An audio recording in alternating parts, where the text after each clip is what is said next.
As we just mentioned there, a cruise ship is sailing into Sydney Harbour at the moment for the first time in more than 2 years.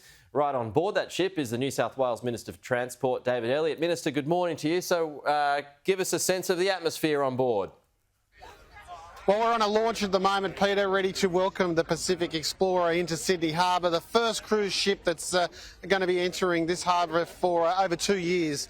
And there is a great sense of not only achievement from the maritime profession and the fraternity that is involved in cruising and boating in this city, but also I think we welcome to see a return to the $3 billion that the New South Wales economy gets out of cruising, and of course the 10,000 people whose jobs rely on it are keen to be back to work. So what have you organised there? Have you got the trumpeters out and the marching bands, etc.?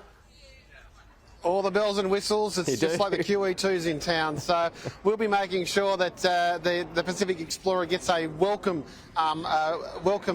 here in Sydney that is worthy of P&O.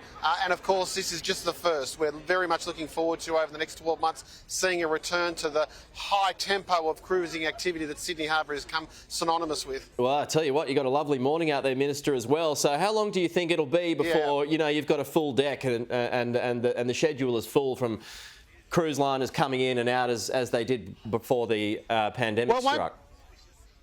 Yeah, but it won't be this year. We will see cruises coming back with a steady flow over the course of the rest of this calendar year, and then we expect that with the new COVID protocols, we'll see a return sometime next year to the pre-COVID levels. But, as the Transport Minister, it would be remiss of me not to tell your viewers that just because you're not on the P&O cruise today, there are free ferries in Sydney Harbour, and I just saw the Clontarf go past on time.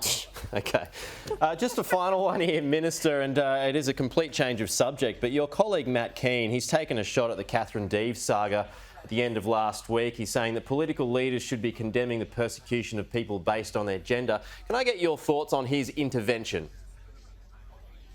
Well, I mean, Matt, like me, has never been backward in coming forward. I mean, you don't give 20, 30 years of your life to a political party and not express your opinions. But, I mean, my view is, I may not agree with what you say, but I'll defend your right to say it to the death. And I mean, the party has endorsed all these candidates, and we're going to now get behind them.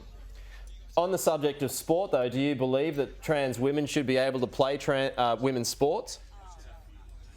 Well, we need to have a debate about it, Peter. I mean, I'm concerned, like everybody, when you see, individuals win these events who are clearly got a competitive advantage. So that's something that we need to have a debate. I mean, I think the sporting fraternity needs to take the lead on this one, and I think also we need to make sure that sport is something that has got to be inclusive. That's how Australians embrace the sporting fraternity. It's an inclusive activity. It's something that's made this nation great. We punch above our weight, but we've also got to make sure that we do it respectfully, and we want to make sure that nobody gets an unfair advantage. Okay, David Elliott, on an otherwise pretty good morning there on Sydney Harbour. Thanks for your time this morning. We'll talk to you soon.